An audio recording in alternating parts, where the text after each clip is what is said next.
Good morning बच्चों। आज हम लोग पत्र लेखन के बारे में पढ़ेंगे।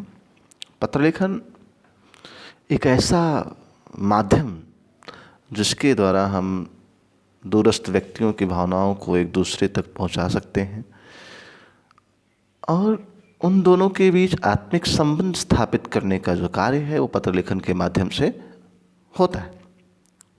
पत्र लेखन मनुष्य के विचारों का आदान प्रदान सरल, सहज, लोकप्रिय एवं सशक्त माध्यम से करता है। पत्रों के द्वारा दो व्यक्तियों के विचारों को समेटकर एक नए रूप में प्रस्तुत किया जाता है। पत्र हमारे समाज का सबसे महत्वपूर्ण अंग रहा है। मानव जीवन में पत्रों की महत्ता को अगर जानना है तो प्राचीन काल से लेकर आज तक हम उसका अध्ययन कर सकते हैं। पत्र लेखन एक ऐसी विधा है, एक ऐसा माध्यम है जिससे बिना बोले, बिना व्यक्त किए अपनी भावनाओं को एक दूसरे तक पहुंचाया जा सकता है। पत्रों में सामान्य तौर पर देखा जाता है कि हमारे सगे संबंधी, घर परिवार वाले एक दूसरे से दूर रहते हैं। उनके द्वारा अपनी खबर, उनके तक अपनी खबर, उनकी खबर प्राप्त करने का एक सशक्त माध्यम हुआ करता था पत्र लेखन।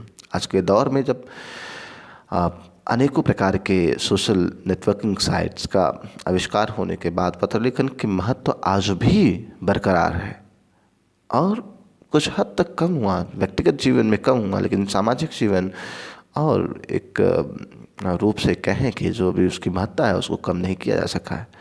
पत्र लेखन मुख्यतया दो प्रकार का होता है।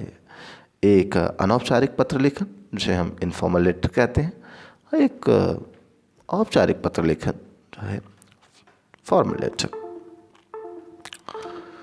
पत्र लेखन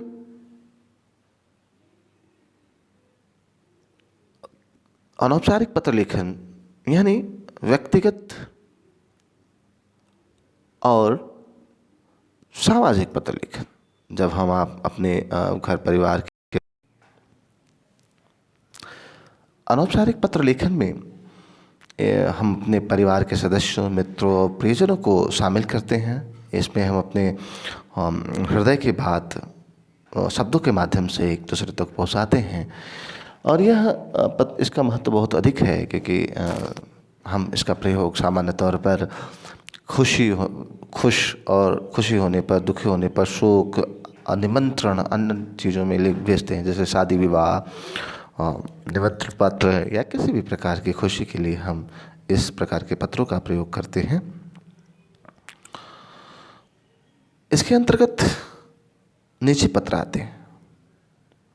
औपचारिक पत्र लेखन के अंतर्गत निजी पत्र लेखन आते हैं। जैसा कि पहले भी हमने कह दिया कि पत्र लेखन एक सभ्य समाज की कलात्मक देन है और चूँकि मनुष्य अपनी वाणी के माध्यम से ही अन्य प्राणियों से इतर है, यानी अलग दिखता है, तो इसलिए ये पत्र लेखन के माध्यम से भी वह अपने विचार को एक दूसरे तक व्यक्त करता है। उनके लिए जिनसे वो सामान्य तौर पर मिल नहीं पाता या रोज़ मिल नहीं पाते, तो उनके बारे में जानने के लिए, उनको बारे में अभिव्यक्त करने के लिए पत्रों का माध्यम लिया जाता है, पत्रों का सहारा लिया जाता है। अब आते हैं अनौपचारिक पत्र लेखन के कुछ महत्वपूर्ण बिंदुओं में। अनौपचारिक पत्र लिखते समय किन बातों का विशेष तौर पर ध्यान देना चाहिए? ये अति आवश्यक होते हैं कि पत्र लिखते समय इन चीज़ों का ध्यान देना ही पड़ना चाहिए आपको कि भाषा सरल और स्पष्ट होनी चाहिए। सर्वप्रथम भाषा सरल और स्पष्ट होनी चाहिए, यानी छोटी भाषा होनी चाहिए, सरल होनी चाहिए, स्पष्ट होनी चाहिए। स्पष्ट इसलिए होनी चाहिए क्योंकि जो आप बात कहना चाहते हैं वो दूसरा व्यक्ति जिसको आप पत्र लिख रहे हैं सामान्य तौर पर समझ पाए। संबंध व आयु के अनुकूल संबोधन, अभिवादन व पत्र की भाषा में होना चाहिए। पत्र की भाषा में कि जैसे आपसे बड़ा कोई है तो उसके लिए अभिवादन कैसे करेंगे, उसका संबोधन कैसे करेंगे, छोटा है तो कैसे करेंगे, आपके बराबर है तो कैसे करेंगे, इन चीज़ों का बहुत बहुत ध्यान रखना चाहिए, जिसकी चर्चा हम आगे करेंगे। पत्र में लिखी बात संक्षिप्त होनी चाहिए, यानी पत्र जितना छोटा होगा, सारगर्भित होगा, वही उतना ही महत्वपूर्ण पत्र माना जाता है। यानी पत्र बहुत बड़ा नहीं होना चाहिए, पत्र छोटा होना चाहिए। पत्र का आरंभ और अंत प्रभावशाली होना चाहिए। जैसा कि पहले भी कहा गया, पत्र का आरंभ और अंत एक प्रभावशाली होने से क्या फ़ायदा है कि पत्र में तारतम्यता बनी रहती है। पत्र की भाषा और वर्तनी शुद्ध होना चाहिए तथा लेख स्वच्छ होना चाहिए। नहीं, जो आप लिखते हैं वो सुंदर होना चाहिए, देखने में अच्छा होना चाहिए। प्रेषक की भाषा एकदम उत्कृष्ट होनी चाहिए। पत्र प्रेषक व प्राप्तक वाले का पता साफ व स्पष्ट होना चाहिए। प्रेषक यानी भेजने वाले, प्रापक यानी प्राप्त करने वाले का पता। जो पत्र भेजता है और जो पत्र प्राप्त करता है उसके पता स्पष्ट रूप से लिखा होना चाहिए, नाम और पता। क्योंकि अगर नाम और पता ही सही नहीं लिखा रहेगा, स्पष्ट नहीं लिखा रहेगा, तो पत्र अपने गंतव्य तक यानी जहाँ उसको जाना है वहाँ पहुँच नहीं पाएगा। इसलिए ये आवश्यक है कि ये दोनों चीज़ें बहुत ही महत्वपूर्ण हैं। अब देखिए, पत्र कक्षा भवन, अगर आप परीक्षा भवन में पत्र लिख रहे हैं तो वहाँ पे आप अपना नाम और पता नहीं लिखेंगे, जबकि अन्य स्थानों पे आप लिख सकते हैं। लेकिन परीक्षा में अगर आप अनौपचारिक पत्र लिख रहे हैं तो वहाँ पे आप अपना नाम और पता नहीं लिखेंगे। ठीक, आगे देखते हैं। नाम और पता, दिनांक लिखने वो कर देना चाहिए। आगे ध्यान रखने की बात है। आइए एक प्रारूप पर डिस्कस करते हैं कि अनौपचारिक पत्र का प्रारूप किस प्रकार से होना चाहिए।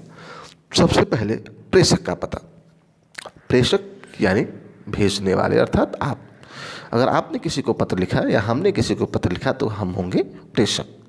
ठीक, तो इनका पता अनौपचारिक पत्र लेखन में होना चाहिए। फिर दिनांक होता है और संबोधन, यानी अब बड़े हैं तो किस प्रकार संबोधित करेंगे, छोटे हैं तो किस प्रकार संबोधित करेंगे।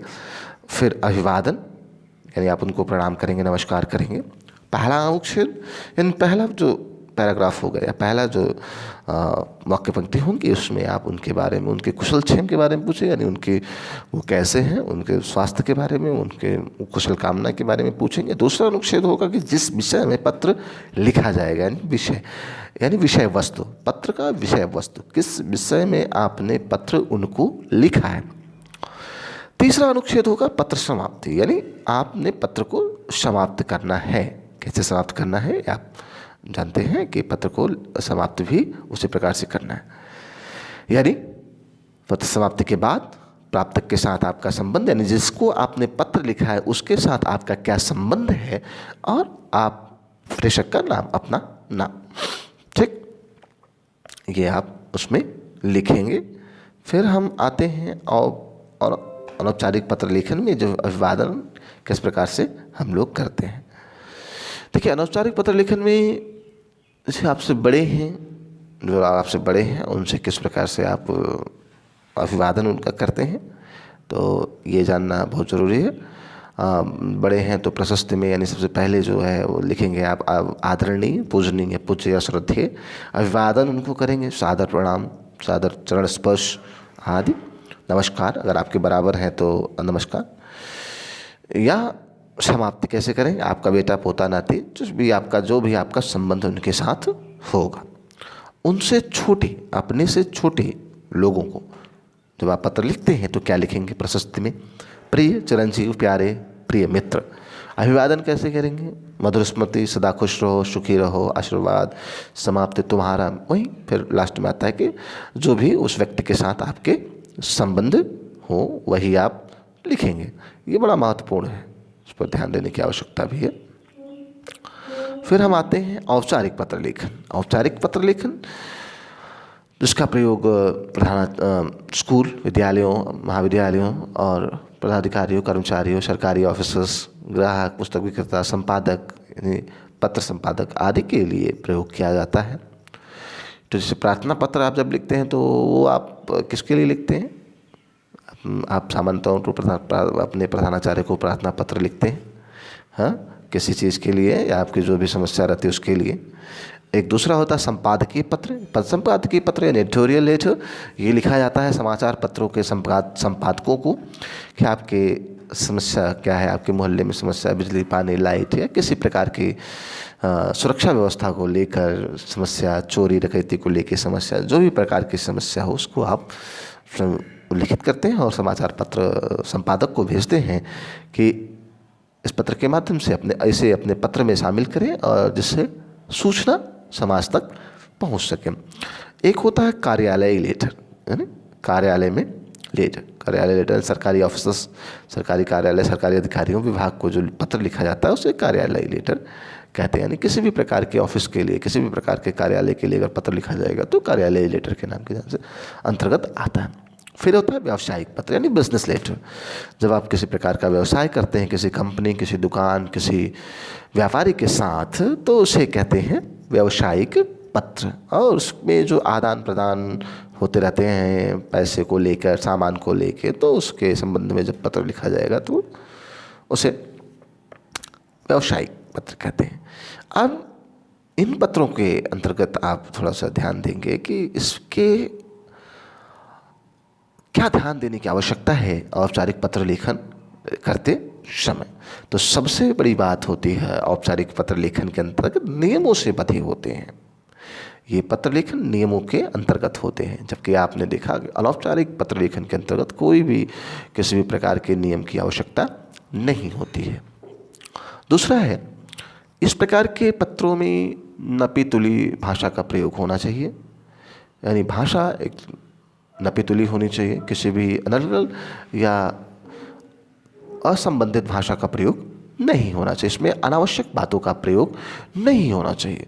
जब आप अनौपचारिक पत्र लेखन लिखते हैं तो उसमें कुशल क्षेम या उस व्यक्ति को जिसको आप पत्र लिख रहे हैं, औपचारिक पत्र लेखन में जब आप किसी को पत्र लिख रहे हैं तो उसमें कुशल क्षेम पूछने की आवश्यकता नहीं होती है, जबकि अनौपचारिक पत्र लेखन में ये आवश्यक है। तो दोनों में ये अंतर है। पत्र का आरंभ और अंत दोनों प्रभावशाली होना चाहिए, ये तो दोनों में है, अनौपचारिक और औपचारिक पत्र लेखन में। पत्र की भाषा सरल और स्पष्ट और सुंदर होनी चाहिए, जैसा कि उसमें भी है। यदि आप किसी परीक्षा भवन में पत्र लिख रहे हैं, औपचारिक पत्र लेखन, तो यहाँ पे भी आप अपना नाम पता नहीं लिख सकते हैं। इसके स्थान पर काल्पनिक या क ख ग या ABC अपना नाम और पता लिख सकते हैं। अगला है इसमें महत्वपूर्ण कि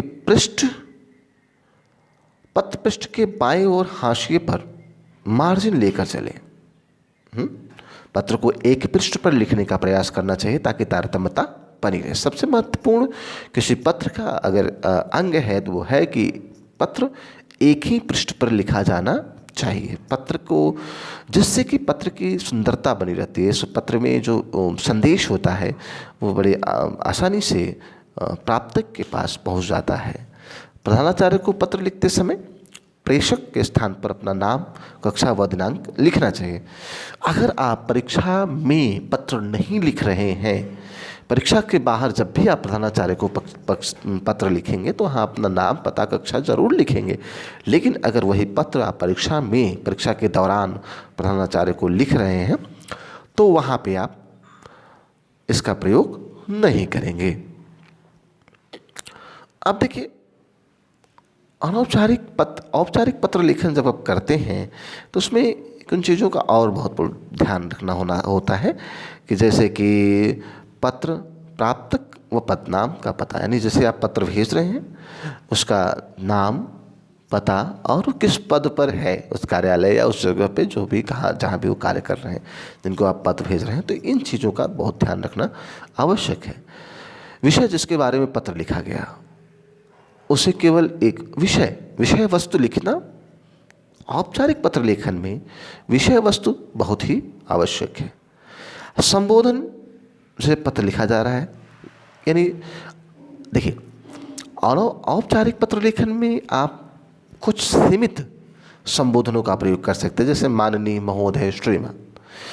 जबकि अनौपचारिक पत्र लेखन में आपके पास कई प्रकार के संबंध के अनुरूप संबोधन होते हैं, लेकिन औपचारिक पत्र लेखन में ऐसा नहीं है। देखिए, विषय वस्तु जो है इसे 2 अनुच्छेदों में लिखे। जो आप लिखना चाहते हैं उसको सिर्फ 2 पैराग्राफ में ही लिखा जा सकता है। आपका जो लेटर है वो सामान्य तौर पर 2 ही पैराग्राफ का होना चाहिए। कौन सा?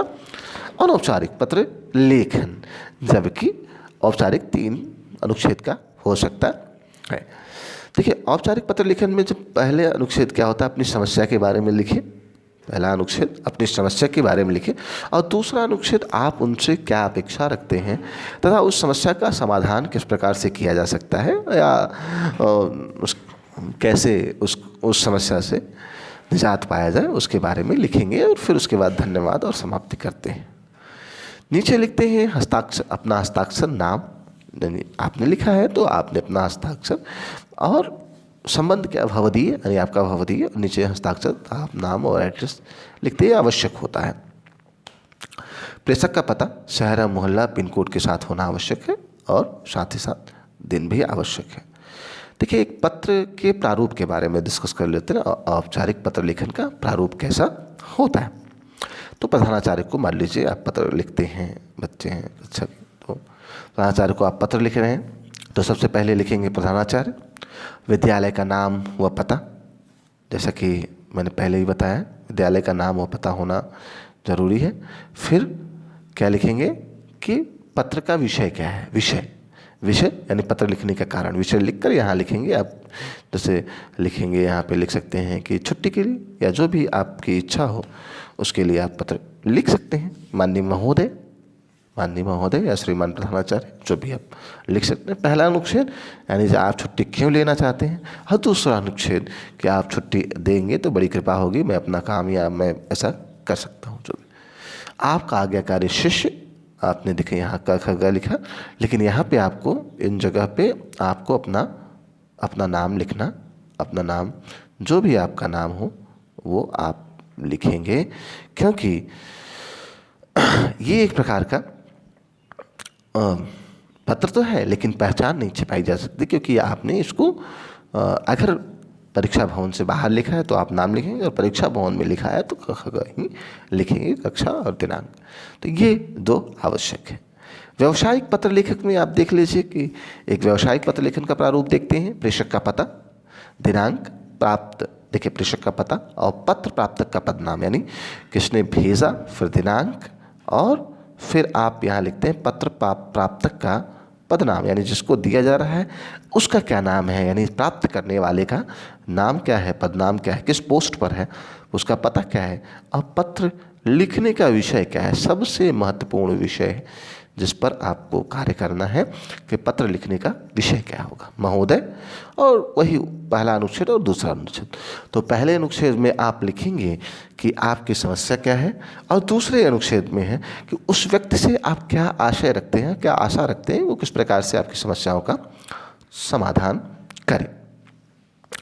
उसी प्रकार से बातें हैं कि ये भवदीय और अपना नाम इस पर आप लिखेंगे। और कुछ महत्वपूर्ण चीज़ें जैसे औपचारिक पत्र लेखन में अभिवादन या प्रशस्ति या समाप्ति किस प्रकार से करते हैं। तो प्रशस्ति करते हैं श्रीमान, श्रीयुक्त, मान्यवर, और आप देखिए महोदय। अभिवादन करते हैं, औपचारिक पत्र लेखन में अभिवादन नहीं किया जाता है सामान्य तौर पर, जैसे कि अनौपचारिक में तो किया जाता है लेकिन औपचारिक पत्र लेखन में आप उनका अभिवादन नहीं करते हैं, यानी सादर प्रणाम, सादर नमस्कार, ये सब आप नहीं करते औपचारिक पत्र लेखन में, जबकि अनौपचारिक पत्र लेखन में करते हैं। समाप्ति में आप लिखते हैं कि आपका आज्ञाकारी, शिष्य, आज्ञाकारिणी, जो भी आपके साथ उसका जो संबंध हो, महिला पुरुष के अनुरूप आप उसको प्रयोग कर सकते हैं। ठीक। अब होते हैं किस पत्रों का महत्व क्या है, इसके बारे में आपको मैंने बताया है। सामान्य तौर पर आप पत्र देखिए, पत्र हमारे समाज का दर्पण होता है और पत्रों के द्वारा, पहले भी बता चुका हूँ कि पत्र आप अपने विचार, अपने व्यक्त, अपनी समस्याओं को एक दूसरे तक पहुँचाने के लिए पत्रों का प्रयोग करते हैं। आशा करता हूँ कि पत्र लेखन से संबंधित सारी समस्याओं का समाधान आपको हो गया है। अगर किसी प्रकार की समस्या रह गई है तो कृपया इस पर अपने कमेंट देकर हमें सूचित करें, और धन्यवाद।